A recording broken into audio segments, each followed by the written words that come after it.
It is with great honor that I accept the Fremont High School Alumni Foundation's 2021 Educator Award. 24 years ago, when I entered the big and foreboding classroom in the C building at Fremont High School, not only was I unsure if I even wanted to pursue a career in teaching, but I was clueless as to how or even what to teach the anticipatory eyes peering right at me that moment. I was relieved to find out that the students were not so clueless. They were curious and inquisitive. They wanted to know everything about me. "Miss, can we eat during class?" "Well, I don't see why not." "Miss, are you strict?" "Well, I'm not one to yell, so no, I wouldn't say I'm strict." "Miss, are you a hard teacher?" "Teacher? Who says I'm a teacher?"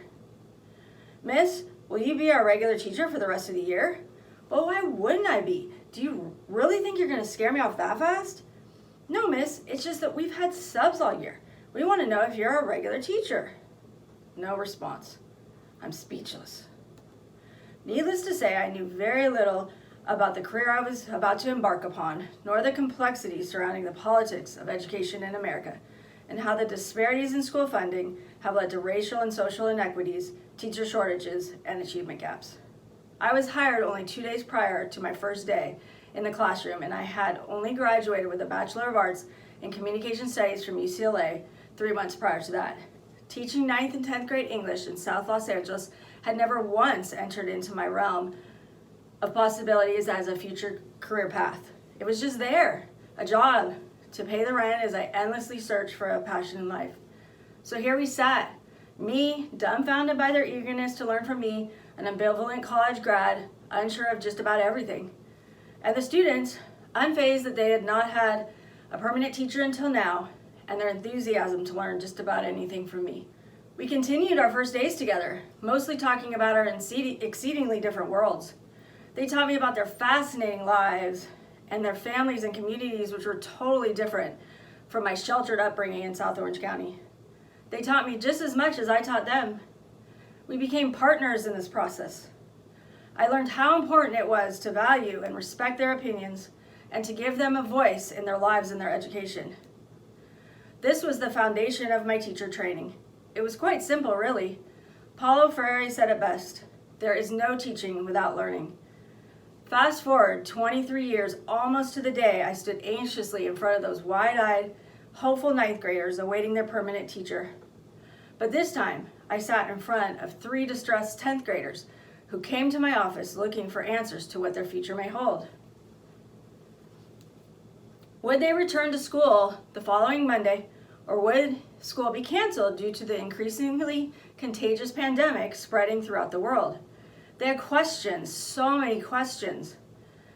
"Miss, what's a pandemic? What is COVID? Could we die? Are we ever coming back?" Once again, I did not have the answers. So once again, I did what I've always done throughout my career as an educator at Fremont High School. We learned from each other. It goes without saying that the year that followed was chaotic, surreal, and relentless for all of us. It was the most challenging, physically demanding, and emotionally exhausting year ever in my 24-year career. But the hardships my students endured were far greater than any of the challenges I faced. Many of them experienced tremendous loss, financial devastation, extreme isolation, homelessness, hunger, lack of resources, and the list could go on. Seeing how they handled their adversity, watching their resilience and perseverance to keep going despite all life throughout them, they kept moving on, trying their best at this very different thing called online school, with little or no Wi-Fi, sometimes having to use their cell phones because their school-owned Chromebooks did not work, or sometimes having to skip class because they had to go to work to help their family pay the bills, and then having to hear story after story on the nightly news how they are failing at online school, when no, they are succeeding. It is the system that is failing them. I am truly amazed and in awe of their resilience, and every day I will strive to have just a fraction of the resilience they do. To all my Pathfinders, past and present, I admire you. You are my heroes. Thank you for being you and for teaching me what is important in life. Thank you.